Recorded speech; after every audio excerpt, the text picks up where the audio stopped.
Hola a todos. En el video pasado vimos cómo entramos a la casa de Dios, pero ahora, ¿a qué venimos? Imagina que vas a una cena importante. Antes de comer hay una gran plática. Eso es la liturgia de la palabra. Hoy vamos a descubrir por qué nos ponemos de pie, por qué nos hacemos 3 cruces antes del Evangelio y por qué Dios nos habla de forma distinta cada domingo. Comencemos explicando que existen 2 mesas. Una es el ambón y la otra es el sagrado altar. El ambón no es un mueble cualquiera. En la liturgia se le considera la mesa de la palabra, siendo el compañero inseparable del santo altar, que es la mesa de la Eucaristía. Al igual que nos alimentamos del cuerpo de Cristo en la Eucaristía, primero nos alimentamos de su palabra. Ambas mesas forman un solo acto de culto. Ambón viene del griego, que significa montaña o elevación. Simboliza la montaña desde la cual Jesús enseñaba a la multitud o el sepulcro vacío desde donde el ángel anunció la resurrección. El Catecismo de la Iglesia menciona que su dignidad exige un lugar reservado y noble para el anuncio de la palabra de Dios. ¿Cuáles son las características físicas y cuál es la ubicación del ambón? El ambón debe de estar fijo y estable. No debe ser un simple atril móvil o de material ligero. Se recomienda que sea una estructura fija y de materiales nobles, como piedra, madera tallada, que armonice con el altar. Debe estar elevado. Debe estar un poco más alto que la asamblea para que el lector sea visto y escuchado por todos. Tradicionalmente se coloca a la izquierda del altar, visto desde los fieles, aunque no es una norma estricta. ¿Cuáles son los usos permitidos y los prohibidos? Según las normas litúrgicas, el ambón está reservado exclusivamente para las lecturas bíblicas y el salmo responsorial, para el pregón pascual, la homilía y las intenciones de la oración universal o preces. Lo que no debe hacerse en el ambón: no debe usarse para que el monitor dé avisos parroquiales, para que el director de coro dirija cantos, ni para que el comentarista lea introducciones. Para esas funciones se usa un atril más sencillo. Ahora, el cirio pascual siempre debe estar colocado junto al ambón durante el tiempo de Pascua, reforzando que la palabra de Dios es la luz del mundo. El ambón puede cubrirse con una tela de color litúrgico del día.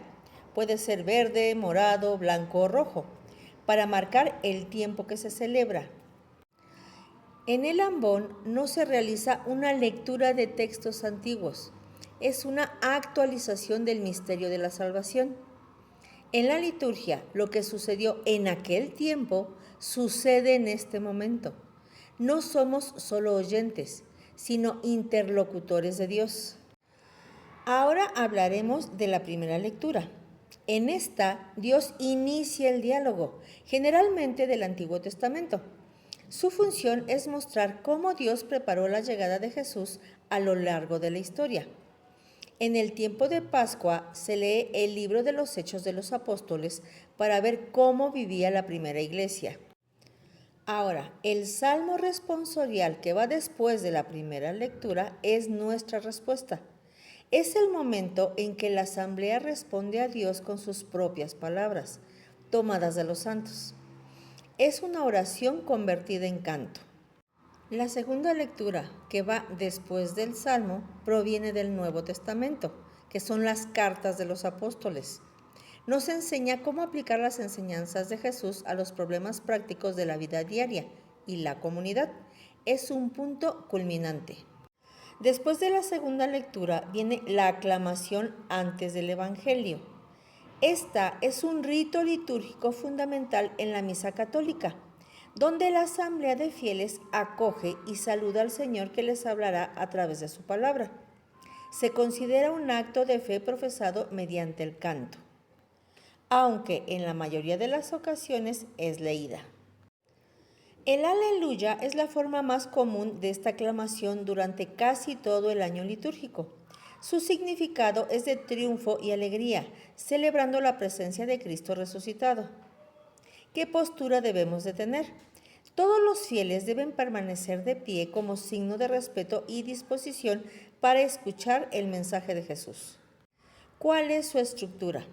Generalmente se compone de la palabra aleluya, seguida de un versículo bíblico, que es la antífona, que resume la esencia del evangelio que se va a leer y se termina repitiendo el aleluya.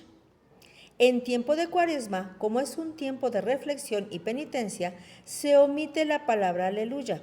En su lugar se utilizan otras frases de alabanza como gloria y alabanza a ti Cristo, u honor y gloria a ti Señor Jesús. Llegamos al momento cumbre de la liturgia de la palabra, la proclamación del Evangelio. En esta, Cristo mismo nos habla. Si te fijas, el ambiente cambia. Nos ponemos de pie, cantamos el aleluya y el sacerdote se dirige al ambón con solemnidad. Pero hay un gesto que todos hacemos casi en automático y que guarda un significado profundo. Las 3 cruces sobre nuestro cuerpo. Cuando el sacerdote dice lectura del Santo Evangelio según Mateo, Marcos, Lucas o Juan, nosotros respondemos, gloria a ti, Señor Jesús. Mientras decimos esto, trazamos con el pulgar una pequeña cruz en la frente, otra en la boca y otra en el pecho, o sea, en el corazón. Hacemos la primera cruz en la frente para pedirle a Dios que su palabra entre en nuestro entendimiento, no solo para memorizarla, sino para que limpie nuestros pensamientos y nos dé sabiduría para comprender sus misterios. La segunda cruz va en los labios. Con esto decimos, Señor, que yo sea capaz de proclamar tu palabra.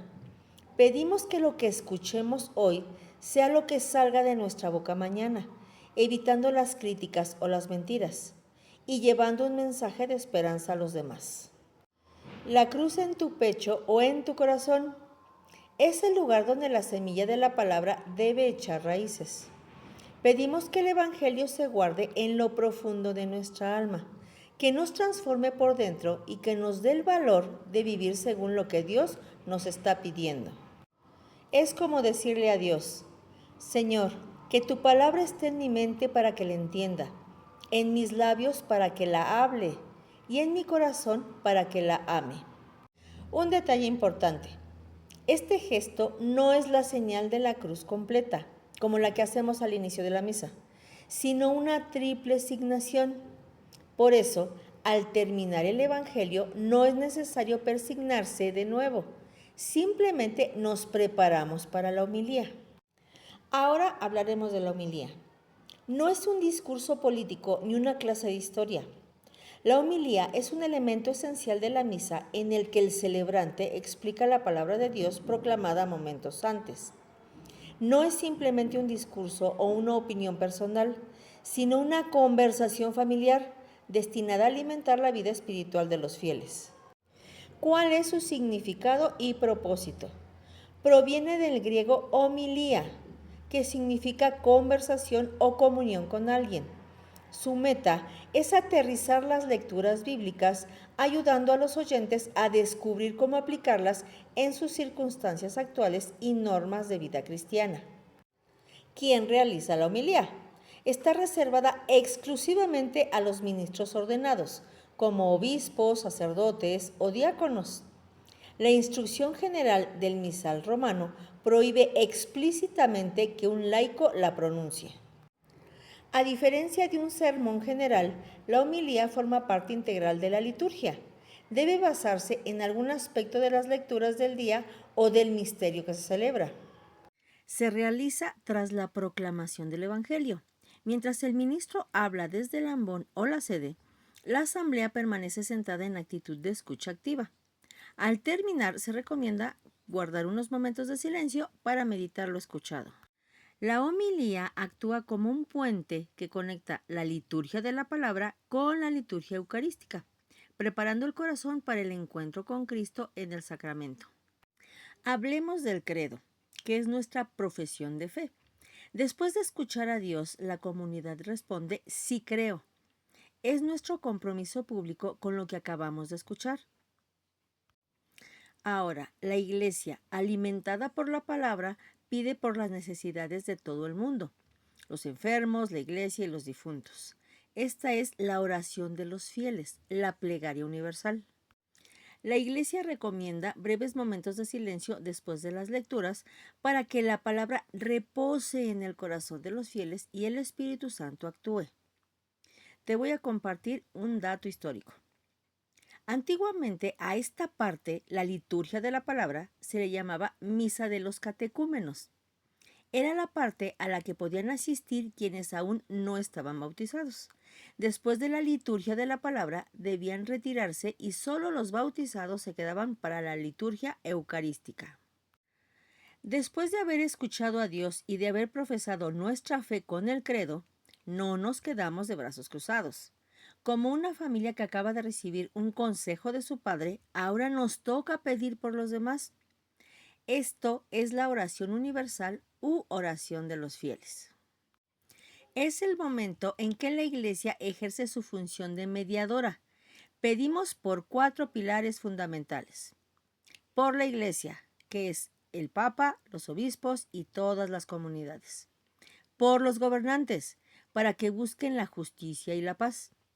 Por los que sufren, los enfermos, los pobres y los que están solos. Y por nuestra comunidad local, por nuestras familias y necesidades particulares. Es hermoso pensar que en ese momento tu intención personal se une a la de millones de católicos en todo el mundo. La palabra que escuchamos nos mueve a la caridad. Y así, con nuestras peticiones puestas en el altar, termina la liturgia de la palabra. Hemos pasado de la escucha al diálogo y del diálogo al compromiso. Si te das cuenta, la misa no es un evento estático, es una conversación viva. Dios ya te habló al corazón, ya te dio instrucciones para tu semana.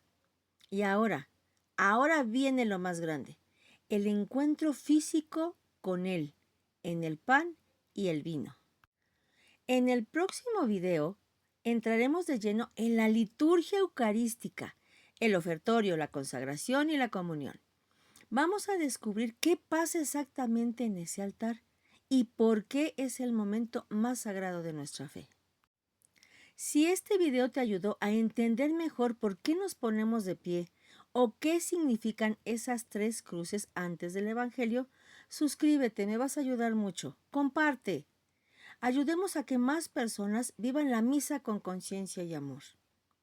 Déjame en los comentarios, ¿cuál de las 3 lecturas suele resonar más en tu vida? Te leo. Nos vemos en la mesa del altar. Comparte el video y dale like.